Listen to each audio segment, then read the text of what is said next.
Merci. Simroli m'a déjà présenté, je me représente. Je suis Abdillah Chihab, je suis médecin généraliste depuis près de 35 ans. J'ai fait le secteur public et le secteur privé. J'estime que je connais assez bien notre système de santé. Et je revendique le titre de médecin de famille par ancienneté, par expérience, par conviction, par tout ce que vous voulez. Je remercie effectivement le comité de MG Maroc d'avoir introduit ce thème dans le congrès parce que le contexte s'y prête. Nous sommes à la réforme d'une réforme voulue par Sa Majesté le Roi qui veut réformer profondément notre système de santé à cause de plusieurs dysfonctionnements. Nous sommes aussi à la veille de la généralisation de la couverture médicale qui est en train de se faire bon gré mal gré. Et nous avons aussi le nouveau modèle de développement qui est en train d'être appliqué par le gouvernement en question. Alors, il est utile de rappeler en cette circonstance qu'un système de santé performant repose avant tout sur une première ligne de soins performante. Et une première ligne performante repose tout naturellement sur la médecine de famille et les soins de santé primaire. Tous les systèmes de santé qui ont réussi reposent sur ces deux paramètres. Alors, un petit aperçu historique de la médecine de famille, c'est un concept qui est né dans les années 50, après la Deuxième Guerre mondiale, quand on a vu l'explosion des spécialités, avec fragmentation des soins, dévalorisation de la médecine générale et bien sûr recours excessif aux spécialités avec tout ce qui s'ensuit comme dépenses inutiles et excessives. L'assurance maladie chez eux était aussi naissante comme notre cas aujourd'hui et c'est ainsi que les premiers médecins généralistes avaient réagi en créant des collèges un peu partout, dans le monde anglo-saxon surtout, les Canadiens, les Britanniques. Ils ont revendiqué une identité professionnelle qui était différente de l'identité des médecins spécialistes. Ils ont milité et obtenu la formation académique spécialisée et spécifique de la médecine générale. Le terme médecine de famille a été utilisé pour souligner la proximité de cette discipline, leur proximité de la famille et des gens, et surtout l'ancrage communautaire de la spécialité. Alors, les différentes études sur les systèmes de santé ont conduit tout naturellement à hiérarchiser les soins en plusieurs lignes et plusieurs travaux de médecins généralistes militants de l'époque ont démontré que l'essentiel des besoins exprimés en santé se fait dans les premières lignes de soins. Le carré de White que nous avons hérité de M. White en 1961, qui est excellent, que tous les médecins généralistes et les médecins de famille utilisent, a démontré que sur un mois, sur 1000 personnes exposées à un problème de santé, 750 seulement vont vont ressentir un problème de santé, 250 vont voir un médecin, 9 seulement vont être hospitalisés, 5 vont voir un autre médecin et un seul va être hospitalisé dans le CHU. Ce carré démontre aussi que l'enseignement qui faisait appel au CHU était inadapté, surtout pour la formation des médecins généralistes, parce qu'il les privait de plusieurs entités sémiologiques qu'ils ne pouvaient jamais voir dans le CHU. Alors, la médecine de famille est intimement liée aux soins de santé primaire qui ont été intronisés en 1978 par la conférence d'Alma-Ata comme le meilleur moyen de permettre l'équité dans l'accès aux soins. Parce que le rôle le plus important d'un système de santé, c'est de permettre à cet accès d'abord. Les soins de santé primaire sont à distinguer des soins de santé basiques parce que ce mot a beaucoup été utilisé, il est refusé par la communauté scientifique parce que soins de santé primaire ne veut pas dire ni des prestations basiques que peut dispenser n'importe quel professionnel. C'est un ensemble de soins curatifs, préventifs, de réadaptation et de soins palliatifs, tout ce qui peut être tout ce qui est dispensé dans la première ligne peut être considéré comme soins de santé primaire. La pertinence des soins de santé primaire a été démontrée à plusieurs reprises. Un rapport de l'OMS est sorti en 2008. Il a souligné que les pays qui investissaient dans les soins de santé de base avaient toujours un meilleur système de santé. Et la WONCA, qui est le Congrès mondial des médecins généralistes, a fait plusieurs études qui ont démontré qu'une bonne première ligne de soins pouvait soigner jusqu'à 90% des demandes de soins dans la première ligne. Alors, la deuxième conférence internationale sur les soins de santé primaire s'est tenue à Astana. On a présenté plusieurs études qui ont démontré encore une fois la pertinence de ces soins de santé primaire.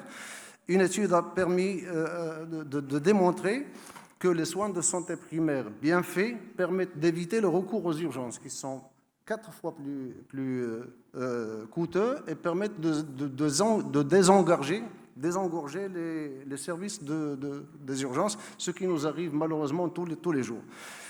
Une autre étude a montré, et ça tout le monde le sait, que le traitement précoce d'une maladie coûte beaucoup moins cher qu'une maladie bien installée qui a recours aux spécialistes et à l'hôpital. Et les Américains qui s'intéressent beaucoup à l'économie ont démontré par une étude qu'un dollar investi dans les soins de santé primaire faisait économiser $13 aux caisses d'assurance maladie. Les principes fondamentaux de la médecine de famille, la définition qui a été retenue par le monde entier, il y a plusieurs définitions, elles sont plus ou moins longues les unes que les autres. C'est une spécialité clinique dirigée vers les soins primaires. Et les Canadiens, qui sont les champions de la médecine de famille, ont retenu 4 principes fondamentaux qui président à la médecine de famille. D'abord, le médecin de famille doit être un clinicien compétent. Il a une formation clinique solide, surtout dans les besoins essentiels de la population, la pédiatrie, l'obstétrique, les urgences, la gériatrie, la médecine interne, etc. Et c'est un médecin qui est capable de gérer les incertitudes du premier contact, c'est-à-dire là où la pathologie est encore indifférenciée. Il est capable de répondre à 80% jusqu'à 90% des soins, comme on a dit tout à l'heure, et il oriente correctement les patients dans le système de santé.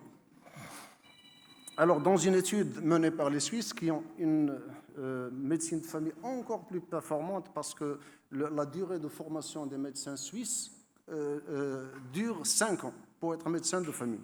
Ils ont démontré que même 94,3% des problèmes de santé, même les plus complexes, peuvent être traités par la première ligne bien formée.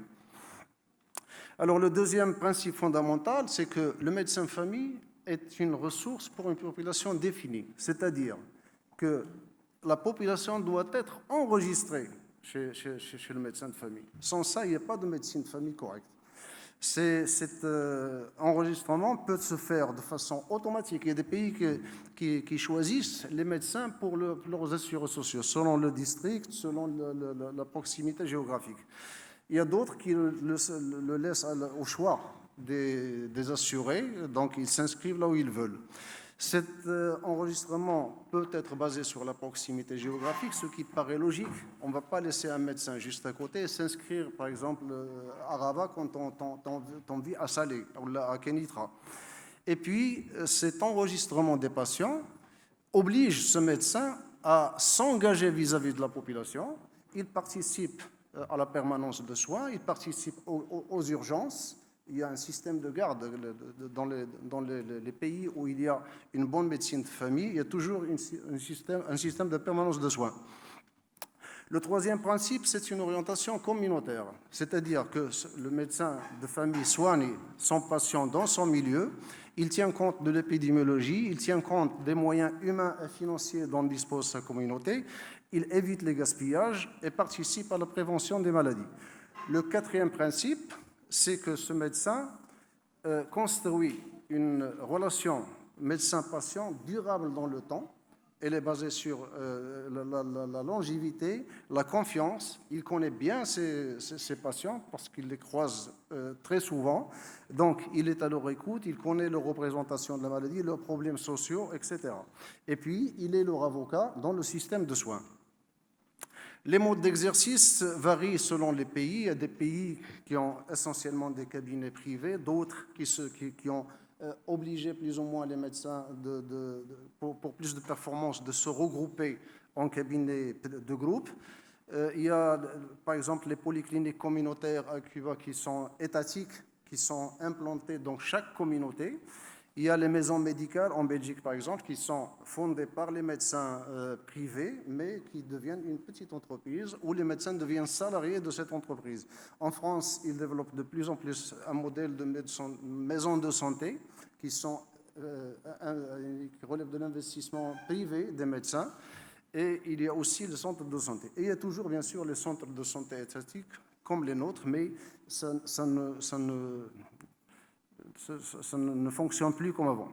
Alors, les conditions de base, bien sûr, pour exercer la médecine de famille, il faut un paquet minimum de soins accessibles géographiquement, il faut des équipements standards, un ensemble de médicaments essentiels disponibles, un système d'enregistrement des patients, un système d'information avec des dossiers des patients de préférence informatisés.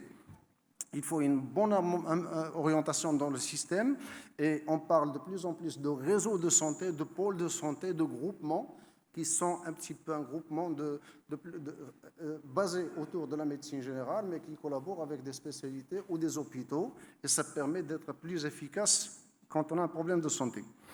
Alors, au Maroc, les soins de santé ont une histoire aussi. Nous avons adhéré à la conférence d'Alma-Ata en 1978. Notre pays a mis en place un réseau d'établissements de soins de santé qu'il avait appelé de base, mais cette appellation n'est plus acceptée. Aujourd'hui, ce sont des établissements de soins de santé primaires. Et c'est un programme qui est démarré dans les années 80, surtout avec les programmes de santé publique, des programmes verticaux, PNI, planning familial, grossesse, etc.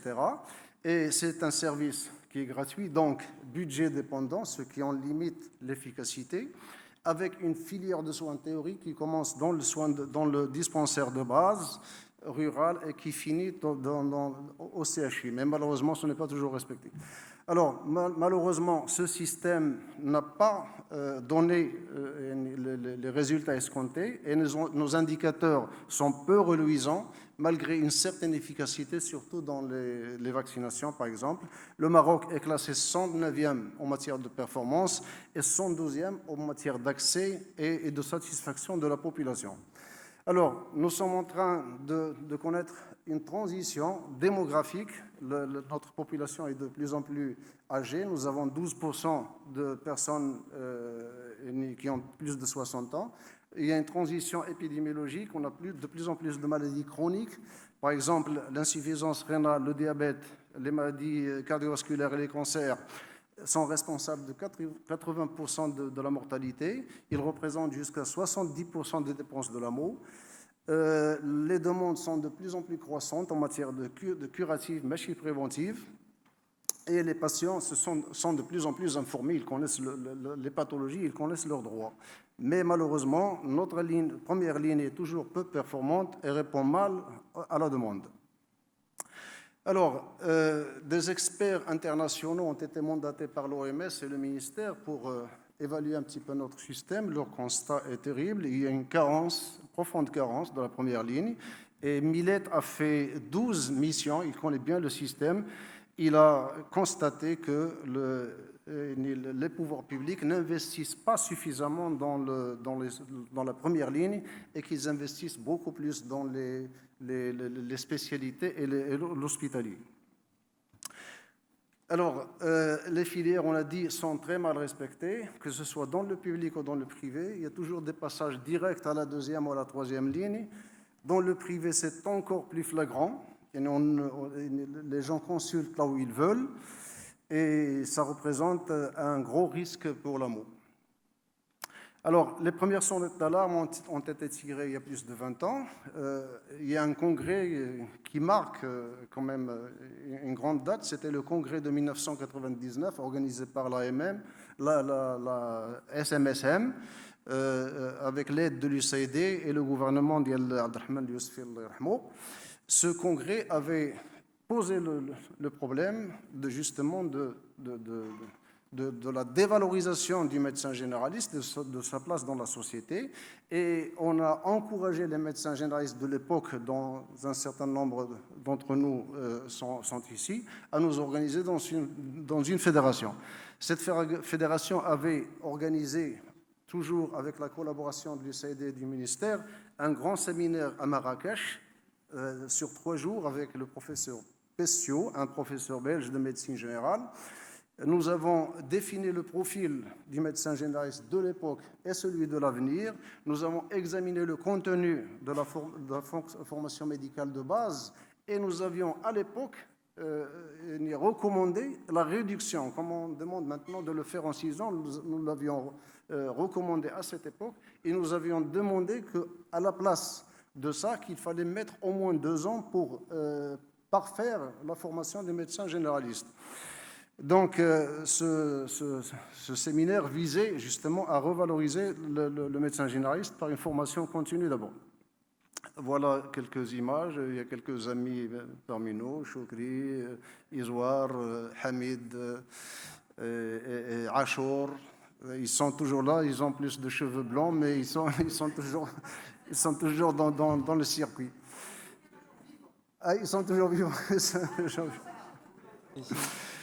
Voilà, donc il y avait aussi le ministère de la Santé, Madame Shaq, pour les gens qui la connaissent, c'est Razim et d'autres.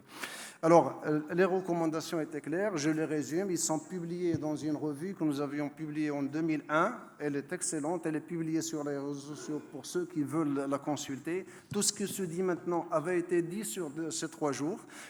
On avait réclamé une réforme de la formation initiale, une FMC dirigée selon les besoins des médecins et pas selon le désirata des uns ou des autres. On avait exigé une formation spécifique en médecine générale et des départements en médecine de famille avec tout ce qui s'ensuit, des enseignants généralistes, de la recherche dans le domaine de la médecine générale, etc. Alors, qu'a fait le ministère de la Santé jusqu'à maintenant ? Le ministère organise régulièrement des séminaires sur les soins de santé primaire, mais une date est importante. En 2009, on avait organisé un grand forum sur 3 jours et des recommandations ont été faites pour justement développer la médecine de famille. Le ministère avait élaboré un programme de revalorisation de la médecine générale avec une mise en place d'un dossier qui a été testé dans une région pilote. On a mis en place un master de médecine de famille au sein de l'ENSP, il y est toujours depuis 2015, mais uniquement pour les médecins de la santé publique malheureusement, et qui ne donnent pas de diplôme de médecine de famille pour les lauréats. On a démarré aussi une expérience pilote. Il y a un médecin parmi nous, Dr Msali, qui vit cette expérience andalouse à Casa. C'est un ensemble de centres de santé publics qui ont été sponsorisés par le gouvernement andalou. On les a équipés selon les...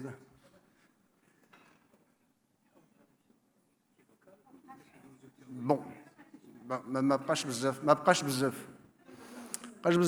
Alors, l'état des lieux, le devenir de ces lauréats, d'abord nous sommes à 160. Malheureusement, quand ils sont revenus dans les centres de santé, ces centres de santé ne sont pas équipés en conséquence. Donc, beaucoup sont revenus à l'administration, ce qui est un petit peu malheureux.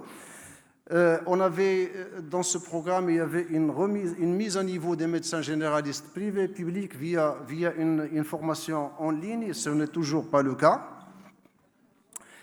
Et l'expérience andalouse est toujours à l'état de pilote, alors que le programme prévoyait de la généraliser. Je ne sais pas pourquoi elle n'est toujours pas généralisée. Alors, pour l'université, plusieurs tentatives d'implantation de la médecine de famille ont été tentées. À Marrakech en 2002 sous l'impulsion de l'USAID, à Casablanca aussi sous l'impulsion de l'USAID. Il y a eu la création d'un certificat universitaire payant à Rabat, mais malheureusement il a arrêté faute de candidats. Et puis la réforme actuelle des études médicales prévoit une filière de médecine de famille à partir de la 6e année. Le groupe qui a commencé en 2015 est là maintenant, mais la filière n'est toujours pas là. Il y a des problèmes juridiques et financiers à résoudre, donc elle est un petit peu en stand-by. Alors, il y a eu quelques formations, la formation de stage dont a parlé le docteur Mahloulit, MG Maroc a travaillé avec le CNGE sur la formation. Il y a une soixantaine, si je me souviens bien, de médecins marocains prêts à être des maîtres de stage sur le terrain, mais malheureusement, ils ne sont pas encore sollicités. La faculté de Marrakech a essayé aussi de former des médecins de stage, des maîtres de stage dans la région de Marrakech-Safi, mais l'expérience traîne un peu. Alors, il y a une offre de formation en médecine de famille collatérale proposée maintenant, surtout 2 formations. L'une proposée par the Arab Board of Health Specialization en collaboration avec l'OMS. Il propose une formation en ligne de 2 ans qui coûte $2 300. Il était prévu qu'elle soit faite en concertation avec des institutions locales, mais à ma connaissance, il n'y a aucune faculté, aucune école au Maroc maintenant qui collabore avec ce diplôme, donc on ne sait pas ce que ça donne. Dernièrement, la faculté privée de Rabat propose aussi un DU payant 24 000 dirhams. Ce sont les mêmes personnes qui l'avaient proposé à la faculté de médecine de Rabat qui le proposent maintenant. Je ne sais pas ce que ça va donner. En tout cas, il y a 2 questions qui se posent. Quelle reconnaissance pour ces lauréats? Comment va être leur reconnaissance par les autorités de tutelle et comment ces études vont être financées? Parce que comme dit Millet, quand on lui a parlé de l'échec de la tentative de 2002 à Marrakech, il a dit que les incitatifs significatifs, les candidats ne trouvaient pas d'incitatifs significatifs à suivre cette formation. Pourquoi? Parce que quand un médecin fait un DU, par exemple l'éco, la diabéto, la nutrition, il sait ce que ça va lui coûter et ce que ça va lui rapporter sur le terrain. Alors que cette spécialité est une spécialité structurante du système de santé, elle devrait être gratuite. Alors, donc, on veut implanter la médecine de famille au Maroc, mais avec quel médecin? Vous savez qu'il n'y a que 3616, j'ai les statistiques d'il 2020, 3616 médecins dans la santé publique, généralistes. Et on ne peut pas faire fonctionner le système de médecine de famille uniquement avec les médecins de la santé publique. Ces médecins sont de moins en moins, on en trouve de moins en moins parce que les médecins n'acceptent plus de passer le concours. En 2020, par exemple, on n'a pu remplir que 158 postes sur 229. Le rythme de formation de l'ENSP, c'est depuis 2015, on a 160 lauréats, dont la moitié est déjà partie dans l'administration et qu'on a perdu sur le terrain. Et puis la filière dont on a parlé tout à l'heure est toujours en stand-by. Les médecins généralistes privés, alors ils représentent presque 60% des médecins généralistes du pays. Et ils sont sous-utilisés. C'est une réalité sur le terrain. Beaucoup de jeunes médecins, même des anciens, travaillent mal, travaillent peu, alors qu'ils ont été formés avec l'argent des contribuables et devraient participer à l'amélioration des soins de santé de leur pays. Alors, ces médecins sont toujours les mêmes, c'est un atout. Ils ont un équipement minimal. Ils ont souvent des DU, d'éco, de nutrition, de diabéto, etc. C'est toujours le même médecin dans le même cabinet. C'est un atout aussi parce que ça permet cette relation de confiance. Et puis, leurs horaires de travail sont beaucoup plus souples que les centres de santé parce que l'administration a ses horaires. Et puis, il y a une possibilité de visite et d'hospitalisation à domicile qui est une des principales caractéristiques de la médecine de famille sur le terrain. Alors, implanter la médecine de famille veut dire faire migrer les médecins généralistes en exercice maintenant vers la médecine de famille. Il y a des exemples dans le monde. J'ai pris l'un des meilleurs, qui est l'exemple turc, la Turquie a fait cette migration en 2 phases. La première phase, elle a permis aux médecins généralistes en exercice de travailler comme médecins de famille via une amélioration de leurs compétences. Et à la deuxième phase, tout en travaillant en tant que médecin de famille, on leur a imposé une formation régulière avec de l'évaluation et au bout une certification. Ils deviennent médecins de famille à la longue. Alors, comment impliquer les médecins généralistes privés maintenant au Maroc? Le rôle de médecin traitant peut être mis en œuvre dès maintenant. Pourquoi ne pas permettre à l'enregistrement d'un certain nombre de patients chez les médecins et leur permettre d'être des médecins traitants, des assurés sociaux? L'enregistrement des patients n'est pas difficile. Il suffit de l'imposer un petit peu aux assurés sociaux. Il y va un peu de la viabilité de leur caisse d'assurance. Il faut des guidelines clairs et cette migration peut être faite comme en font les Turcs ou les autres. Et bien évidemment, cette migration permettra une bonne formation médicale continue. Et du moment qu'on parle de la formation médicale obligatoire, c'est l'occasion justement d'imposer une formation médicale obligatoire en direction de la médecine de famille, avec un contenu qui permette à ces familles, à ces médecins généralistes de devenir des médecins de famille. C'est un petit peu... Oui. Bon. Ok. Là, je termine. Il ne me reste pas beaucoup. Dommage qu'on fasse cet exposé dans ces conditions-là. Bon, alors je termine quand même. L'implantation de la médecine de famille, il faut le savoir, elle n'est pas vue d'un très bon œil par tout le monde, parce qu'il y a beaucoup de conflits d'intérêts. Il y a nos confrères spécialistes qui reçoivent eux aussi les patients en recrutement direct. Il y a les grands groupes maintenant qui s'installent, qui ont besoin de clientèle, il faut le dire. Donc ça ne va pas être vu d'un bon œil. D'où la nécessité d'un arbitrage efficace des pouvoirs publics et des caisses. Il faut améliorer le dialogue entre médecins spécialistes et médecins généralistes. Il faut qu'il y ait des protocoles qui doivent être opposables à tout le monde. Tout le monde doit savoir qui fait quoi.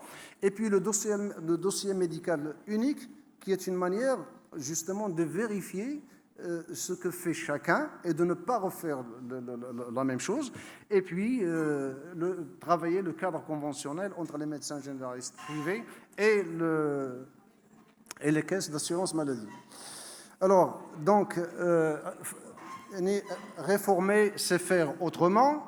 Alors, il y a des choses à améliorer. Par exemple, il faut encourager l'installation des médecins généralistes en groupe, ce qui se fait dans le monde entier. Il y a des lois qui existent pour ça. La loi 3409, qui est la loi cadre de la santé au Maroc, permet justement à des gens qui sont en groupe et qui ont une prestation de service public d'avoir une aide à l'investissement. Il y a les modes de paiement aussi dans le monde entier pour permettre cet accès aux soins, parce que c'est le plus important. Si les gens n'ont pas accès aux soins, le système de santé n'est pas efficace. Alors pour permettre cet accès aux soins, il faut des modes de paiement de tiers payants. Il y a plusieurs sortes de paiements. Il y a la capitation, il y a les forfaits pour certaines choses. Nous avions proposé dans le temps un forfait pour les enfants, pour les femmes enceintes, pour les personnes âgées, etc. Et puis, il faut un dialogue permanent entre les caisses et les médecins de première ligne. En conclusion, la mise en place de la médecine de famille nécessite d'abord une volonté politique, ensuite une organisation des médecins généralistes, c'est un petit peu notre but, et le but de toutes ces tentatives. Il faut un dialogue sociétal impliquant les pouvoirs publics, les assureurs, les prestataires de soins, la société civile. Il faut une formation adaptée en médecine de famille, une migration des MG en exercice. Il faut des incitatifs forts, comme je l'ai dit tout à l'heure, pour les modes de paiement. Et il faut un interlocuteur unique en matière d'assurance maladie. Parce que maintenant, avec deux caisses, la CNOM et la CNSS, le dialogue se passe mal. Voilà. Donc, comme disent les Suisses, la médecine de famille est la clé pour que le système n'explose pas. Voilà. Je vous remercie.